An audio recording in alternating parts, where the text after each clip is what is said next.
What's good, everybody? It's your boy Tidam back with another video. So today is day number 8, but I've been backtesting for some time. I'm just gonna backtest today again with you guys. We're still backtesting US30 for the next 30 days, but it's gonna be 30 days of the episodes. But I think in real life it will be more than 30 days of backtesting US30. And I'm looking at US30 right now. We just took out these highs over here, and price has been moving like this. It looks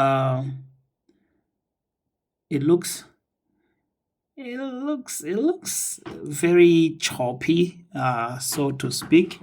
I want something quite clear and evident, something self-explanatory. That's what I'm looking for. I'm looking for something that can explain itself. And let's see how this one goes. I want to see the closure of the daily candle. We closed bullish, but let me just explain this part. This part, the closure of this candle, is what would have given me this as a bearish setup, because this is a swing high, and we took out these highs and closed bearish. So I would expect price to go bearish from that perspective, but let's just allow it to slide. More like we didn't see that coming, the sale setup that played out. And let's watch price for the next few days.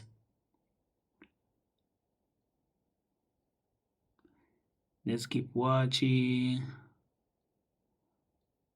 Okay, this candle closes bearish, this one that we are in, like extremely bearish. So that means me going into the next candle, I will be looking for bearish setups, right? On this day, I can see already we have a market structure shift, bearish over here, a market structure shift bearish over here, right?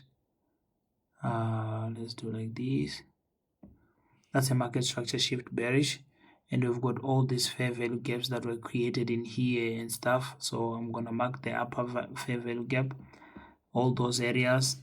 And what I'm gonna do now, I'm gonna just jump to New York session. I do see this equal lows down here. That will be more of a sell side liquidity that I would expect price to go to.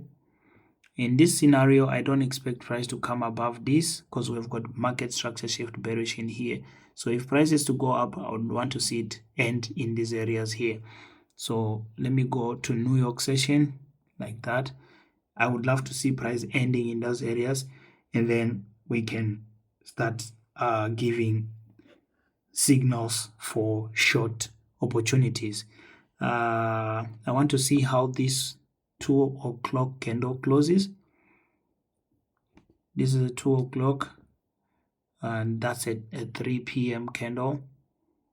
I want to see the same structure that I see on the higher time frame. If you close bearish on this 1 hour candle, this one, we didn't do that. We didn't close bearish on that 1 hour candle. Remember, I'm coming from a higher time frame with a bearish expectation. So if the higher time frame and the lower time frame are not agreeing, then that means I don't have a setup. Now let's look at the 5-minute time frame. And actually, for me to come to the 5-minute time frame, I should be coming to the 5-minute time frame to confirm the 1 hour time frame. So let's mark this should be 3, 4 is here. So 4 p.m. is coming into the fair value gap of the hourly, not even the hourly. Yeah, on that higher time frame fair value gap over there, right? I'm still bearish in my expectations. So let me go to the 5 minutes. Remember, we are in the 1 hour fair value gap. So these are fair value gaps, all of them in here. So price might still push down after taking out this buy side liquidity over here. We took out these highs. So price might still push down from there. So now we are going to be using the the 5 minute. I want to be monitoring what the 5 minute time frame will be doing. Remember, I'm not a swing trader and stuff. I'm a very, very short term trader. Let's go. Let's see how price closes. That's a nice closure, bearish. Number one, I want you to see this swing high over here, how price close bearish, and then we push up and price still keep pushing down. If we go to the 1 minute, we can look for market structure shift bearish, and I see that over here. See how price closed bearish beyond this level, right? That's a market structure shift bearish over here. And to confirm that this is a proper market structure shift bearish, we are coming from a higher time frame where we are expecting bearishness, and then we moved into fair value gaps on the higher time frame. Now we have a market structure shift bearish in here, and then we've got a 5 minute swing point, that high over here. That price did not go above or below. Yeah, that price did not go below. And when you go to the 3 minute, we've got a clear market structure shift bearish over there, and I think this is valid to take a short right from there. Wherever price is, we can short there and put our stop at that high, exactly where price is, maybe at this high over there, and then I can target the higher time frame areas. All the way down there will be crazy, but even all the way there is proper, because that's already a nice move. But the eventual low that we would love to see price go to is all the way down there.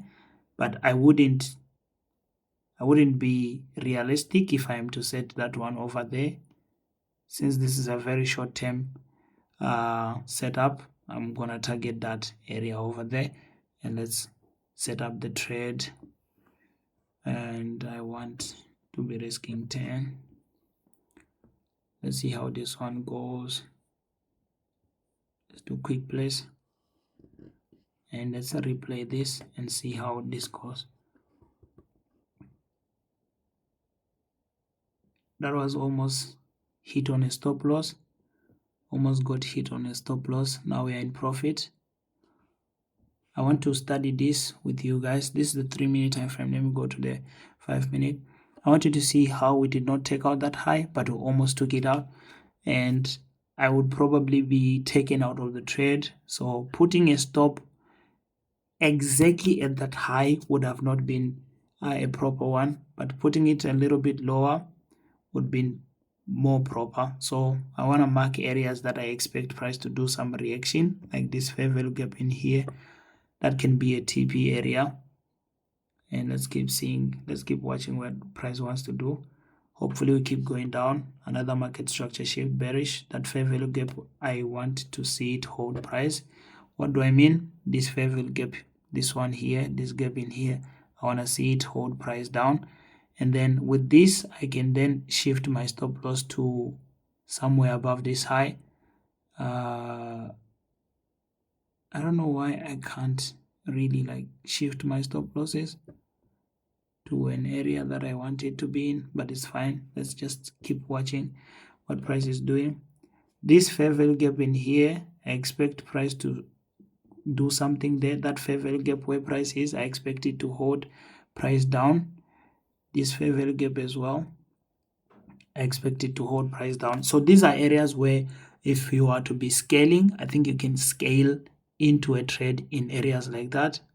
Let's keep going. I want to see what price will do when it enters into that fair value gap at the bottom there, that one. I want to see how it's going to react from that. Yeah, you see what I mean? That reaction is quite crazy, and we closed above this. This over here should warrant a change in state of delivery, but this is a setup from a higher time frame perspective, so I think we might still push down from here if we can keep this high intact. I love the momentum. Yeah, nice push to the downside. We have another market structure shift. I expect this fair value gap over here to hold price down, this one, since we have got a market structure shift here, like price shifting going all the way back down. Like it's more of a continuation to the downside. So I want to see price keep going down from there. Yeah, nice. We passed that fair value gap. My expectation will be to see this become an inversion. An inversion fair value gap is a fair value gap like that holds price. Okay, is the opposite of a fair value gap. A normal fair value gap is this one where price go back up to, but after crossing a fair value gap on the left side of price, at the far left of the trend, like this one, this is called inversion fair value gap. So price can like shoot back up into this fair value gap, this one, and then continue to go to the downside. So let's keep watching and see how price goes. I want to see that become an inversion fair value gap like that. Yes, nice. And keep pushing. This area where we are, I think that's where TP should actually be, where price went down there. And then now this area, that area can become a fair value gap again. But I just want to see price push down. Yes, TP hits. Nice things. I love that. So this was a beautiful setup. This was a beautiful one. Hit TP over there. It doesn't have to be crazy. That's the thing. Like if you are a day trader like me or an intraday trader like me, you don't want to be hustling this whole move to the downside.